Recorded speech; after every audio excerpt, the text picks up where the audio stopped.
In this video, we're going to show you a bunch of headlines from CNBC Pro. Plus, I pulled out a few sections from an interview I did a couple of days ago. And we'll talk about interest rates and what's going to happen in the next Federal Reserve meeting. This is CNBC Pro. I just want to show you a couple of headlines. The S&P heads to the highest close in 13 months on optimism of Fed will pause hikes this week.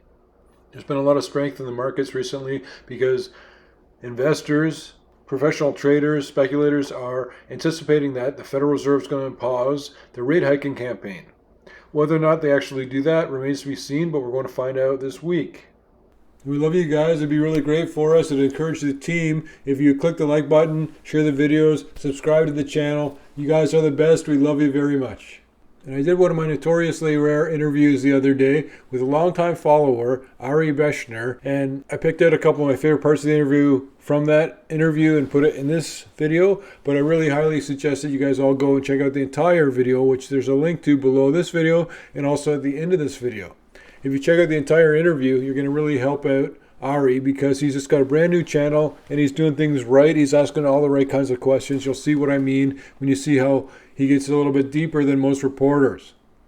I had a couple of questions for you, but before I start, what are your thoughts? I just threw a whole lot of stuff at you. Well, I appreciate the comments about the book, and a lot of what I do is, if you want to encapsulate it under an umbrella, I'd say that it's mass market digital publications. I'm trying to get to the people who are looking for a leg up like I was when I started, and there's nobody when I started to help me go from a few $100, well, it was a few thousand to a lot more. And I realized that there's a value in showing people how to do that. This is from CNN. The Federal Reserve meets this week to decide if it will raise interest rates again. The Fed has indicated it might take a pause in rate hikes this month to assess more data and see if the previous increases have been working to tame inflation. That would snap a streak of 10 consecutive hikes that raised the central bank's benchmark lending rate to its highest level in more than 15 years.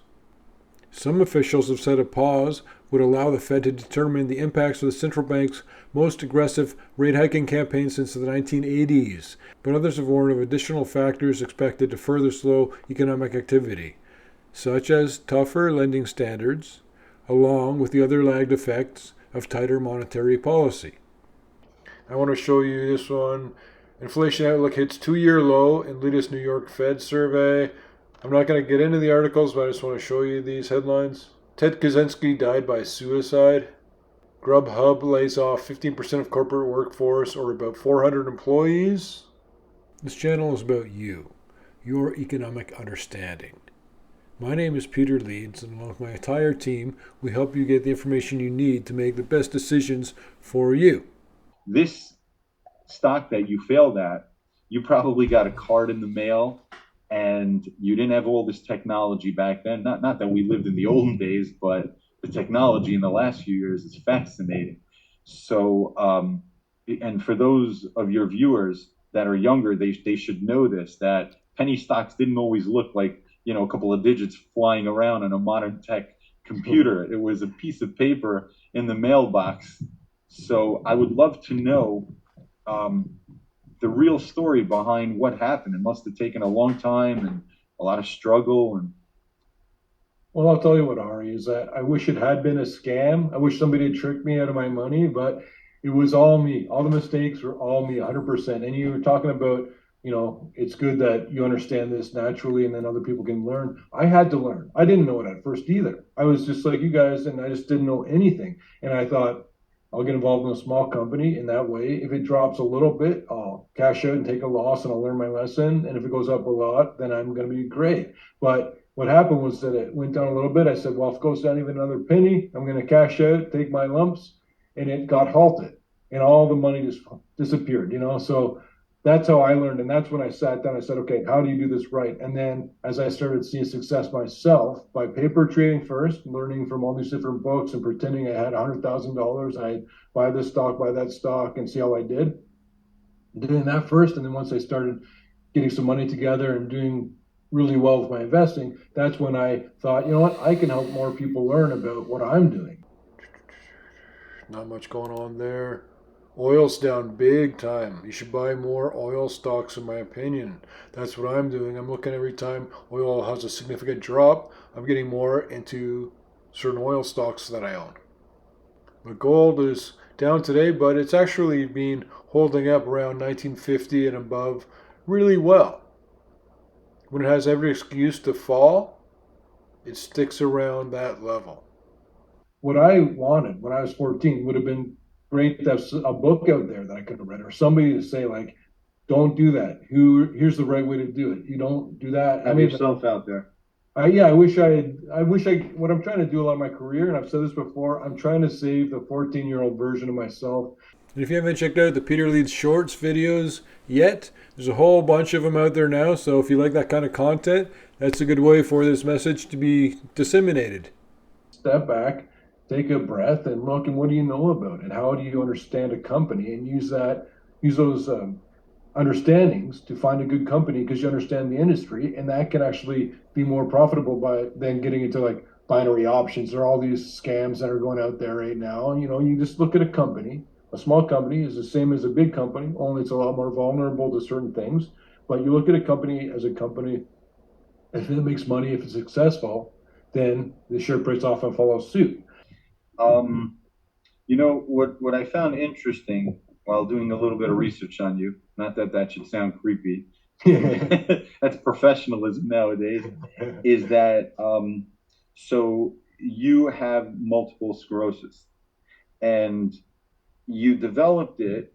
I'm not sure many people know this because again, we just follow your lead. You say something, okay, it's put in our head. I don't know if many people know this, but it began when you were a teenager, and if I have my timeline figured out, it happened in about the same time that you had this experience with this thing that was going to decide your career for you. And what's interesting to me is that if you're like the happiest guy I know. I mean, you're definitely up there on the top percentile. So to me, that means you beat it because I mean, it's all about happiness in life. So if you're happy, you've won. And I wonder if the two are intertwined. The fact that, you had a challenge in one life in one area of your life that you were going to have to learn to live with and make the best out of, which, most people don't even know that you have this until they get to know you for a while. It's not, you don't present it. Some people live in the worst challenge of their life, and some people say, heck no, this is going to be a great life. And the other thing you could control, the stock trading, you could really improve on. And I wonder if there's like a correlation, like in your life, were they happening sort of at the same time, and were you using the feelings towards one towards beating of the other, or is that making any sense? It's making sense, and I would say that thinking about it that way is a lot more. It's more like what I am now in a more mature version of myself, where it's like at the time I didn't feel like that at all. I was just scrambling around, so just dealing with whatever was coming at me, and I just dealt with it. But as I get older, you take a step back and you think about things. You take your time. That's the difference. It's the maturity. It's really helped me a lot, and it was all about gratitude. I've never been significantly discriminated against in my life. I know most people have, and it's like I've just been despite being Canadian. Yeah, well, that's incredible. A little bit of that, but it's just and I got to be grateful for that, to think like, okay, look what I've done okay. And it's like, yeah, and I did that not having a lot of the challenges that a lot of other people have. So everyone's got their problems, and so I feel it's sort of my role that I can do this. I'm so grateful that I have the technologies that I can put out my message. It's basically the new modern version of standing on a soapbox in the crowd in the town square, right?